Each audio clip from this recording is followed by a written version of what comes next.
Labana, are you ready? Kicau, kicau, kicau mania. Kicau, kicau, kicau mania. Kicau, kicau. Assalamualaikum warahmatullahi wabarakatuh. Halo teman-teman semua. Perkenalkan, nama aku Mufia Tren dengan NIM belakang 0124. Pada video kali ini, kelompok kita bakal ngejelasin yang namanya dinamika historis, konstitusional, dan penegakan hukum di Indonesia. Jangan kemana-mana ya. Tema ini penting dipelajari karena konstitusi dan penegakan hukum menjadi dasar dalam kehidupan berbangsa dan bernegara.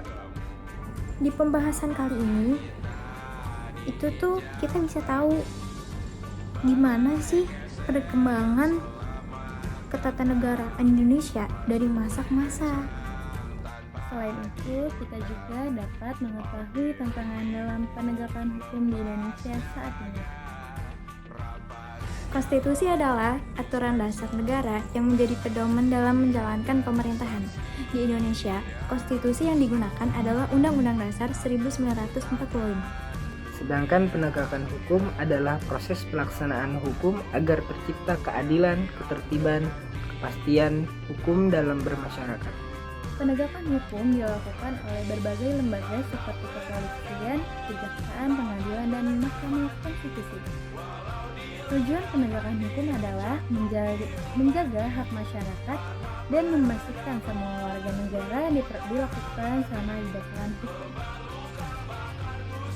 Sejak kemerdekaan tahun 1945, Indonesia telah mengalami beberapa perubahan konstitusi. Pada awal kemerdekaan ini, Indonesia menggunakan Undang-Undang Dasar 1945 sebagai dasar negara dan pedoman pemerintahan.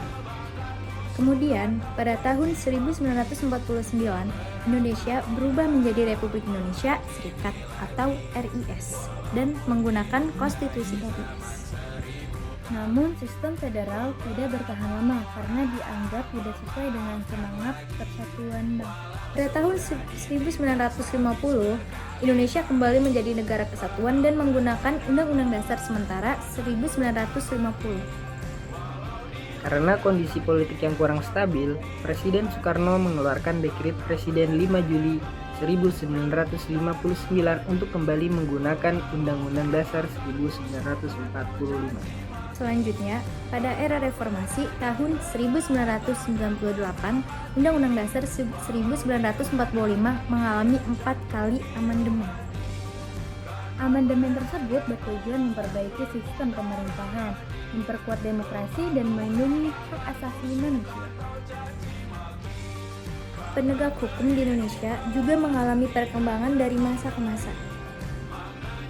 Pada masa Orde Baru, penegakan hukum sering dipengaruhi oleh kekuasaan politik sehingga belum berjalan secara adil. Setelah reformasi, pemerintah mulai melakukan pembaruan hukum dan membentuk lembaga independen seperti KPK untuk memberantas korupsi. Walaupun begitu, masih ada berbagai tantangan seperti korupsi, penyalahgunaan wewenang, dan rendahnya kesadaran hukum masyarakat. Selain itu, perkembangan teknologi juga menimbulkan tantangan baru seperti kejahatan siber dan penyebaran hoax.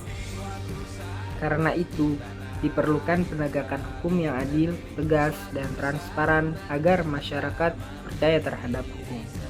Dari pembahasan tadi, dapat disimpulkan bahwa konstitusi Indonesia mengalami banyak perubahan sesuai perkembangan zaman. Penegakan hukum juga terus berkembang untuk menciptakan keadilan dan ketertiban dalam masyarakat. Sebagai generasi muda, kita harus menghormati hukum dan menjaga nilai-nilai demokrasi.